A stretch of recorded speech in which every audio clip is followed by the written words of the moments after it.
네, 일제 36년의 치욕스러운 역사를 끝내고 1945년 8월 15일 우리는 광복을 맞이했습니다. 한일 관계에는 경색돼 있다가 올해가 그 국교를 다시 맺은 지, 그러니까 1965년 6월 22일 수요를 한 지 꼭 50주년이 됩니다. 한일 관계가 지금 꼬여 있습니다. 윤병세 외무장관이 일본으로 건너가서 양국 외무장관을 합니다. 이런 문제 등을 이야기하겠습니다. 세종연구소의 홍현익 수석연구위원입니다. 안녕하십니까, 홍 박사님?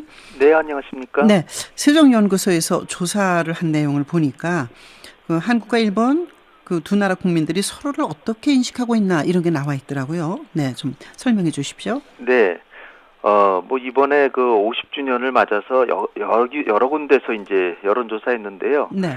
저는 이제 이 중앙일보와 니온게이자이가 조사한 여기에 의거해서 지금 한일 관계 어떻게 보고 있고 어떤 문제점이 있느냐를 말씀드려 보겠습니다. 네네. 양국에 대해서 지금 한일 관계에 대해서 그 부정적으로 보는 한국인은 78.5%고요. 네. 일본인은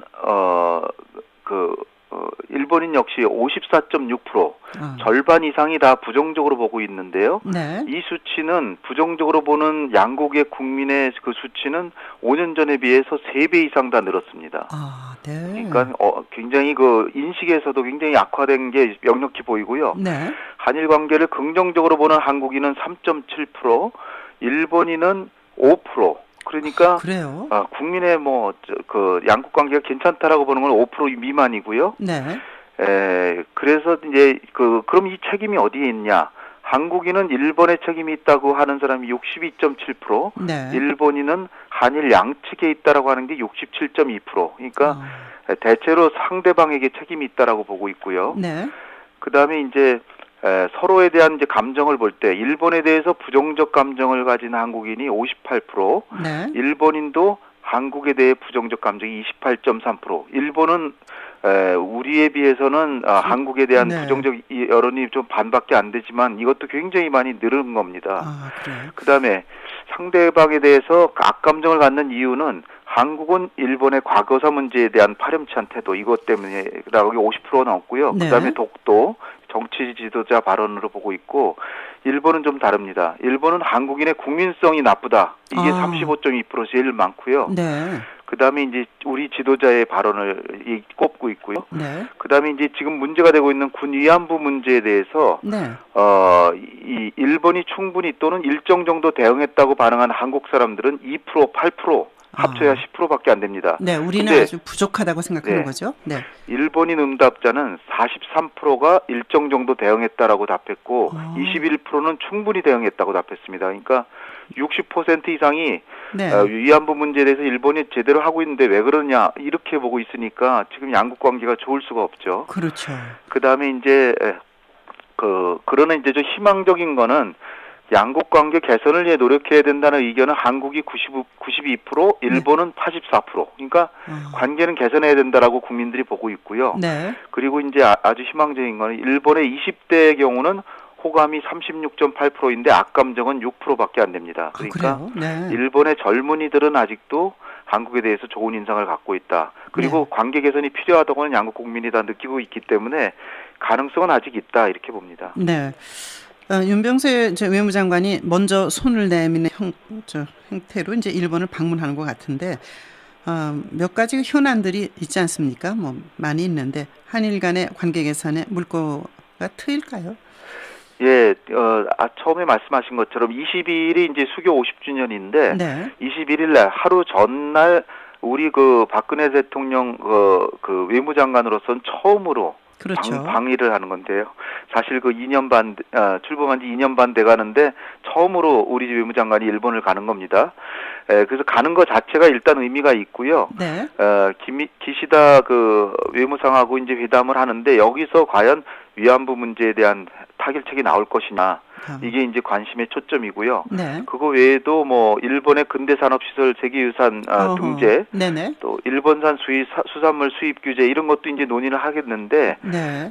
그 다음 날이 이제 수교 50주년이기 때문에 리세션을 하게 됩니다. 네네. 요번에 양국 정상의 상호 방문은 어려울 것 같고요. 정상들이 각각 메시지는 보내는데 50주년 기념 리세션에 각각 이제 대사관에서 하는데, 네네. 우리 외교장관이 일본에 있는 한국 대사관에서 하는 행사에 참석하고요.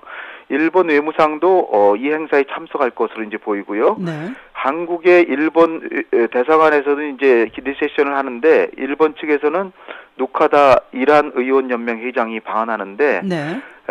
이 그 각 정상의 메시지들은 가져오는데, 이 아베 총리를 이제 우리 외무장관이 만나고, 네. 이 누카가가 이 우리 대통령을 만나는데, 네. 그때 이 정상의 메시지가 이제 전달이 될지, 네. 친서가 전달이 될지 여기 관심이고, 과연 요번에 획기적인 전환의 계기가 될지가 이제 제일 궁금한데, 네.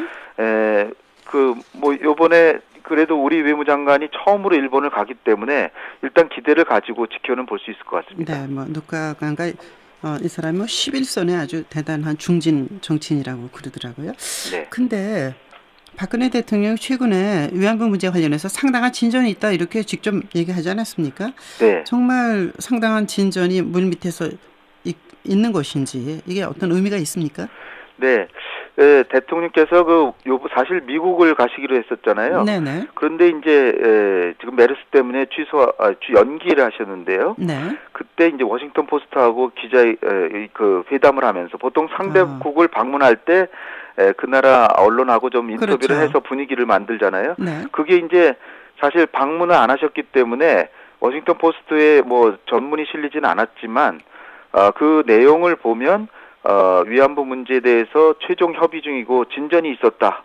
이렇게 되니까 네. 뭔가 발표가 나올 것 같은 분위기입니다. 근데 일본에서는 부인하고 있고요. 네. 그리고 이게 서로 회담 과정을 비밀리하기로 했는데, 우리 대통령이 얘기하신 걸 일본은 그렇게 좋아하는 것 같지는 않습니다. 네. 네. 어쨌든 대통령께서 빈말하신 건 아닐 테고, 진전이 좀 있는 것 같은데, 대체로 어떤 내용이냐면은 일본 정부가 사과 성명 발표하고, 네. 일본군 위안부 피해자를 재정 지원을 합니다. 네. 재정 지원을 한다는 거는 완전히 인정한다는 얘기죠. 네. 그리고 이제 한국에 있는 일본 대사가 피해자들을 만나고, 이런 정도를 하게 되면 우리 정부가 문제의 최종 해결을 보증하고, 그리고 이제 일본 대사관 앞에 있는 평화의 소녀상을 철거하는 걸 고려하고 있고요. 네. 그 다음에 한국 정부가 일본군 위안부 문제를 열리는 집회 등에서 관여하지 않는다. 네. 그러니까 이제 정부는 위안부 문제 더 이상 문제 삼지 않는다. 뭐 이 정도가 될 것 같은데요. 네. 그러나 이제 완전히 비밀이기 때문에 아직은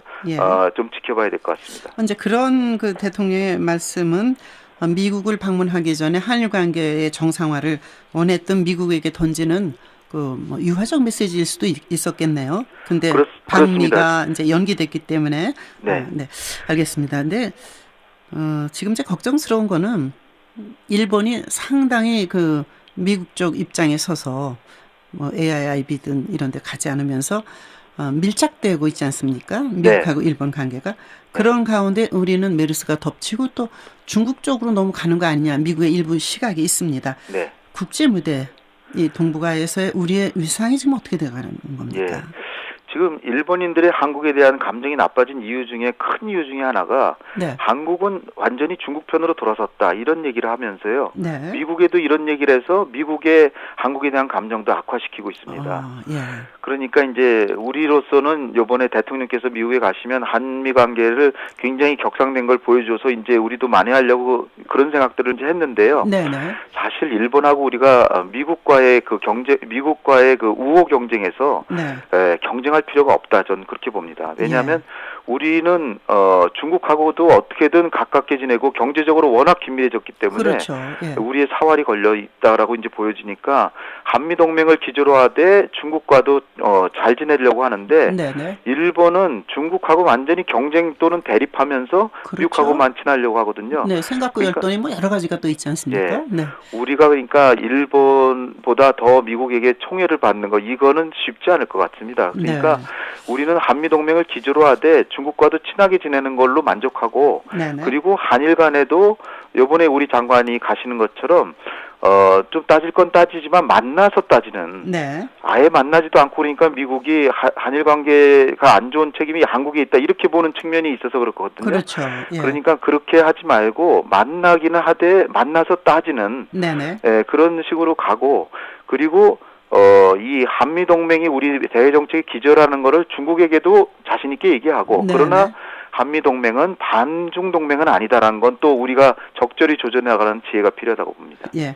하여튼 어떻게 확고한 원칙을 세우면 때로는 움직이는 그 운신의 폭이 좁아질 수 있지 않습니까? 네. 이런 면에서 외교는 완벽한 승리가 있을 수 없기 때문에 정말 이제는 협력과 대화랄까 지혜가 국제무대에서 필요할 것 같습니다. 오늘 말씀 네. 잘 들었습니다. 예, 고맙습니다. 감사합니다. 세종연구소 홍현익 수연구위원이었습니다. 7시 44분 30초입니다.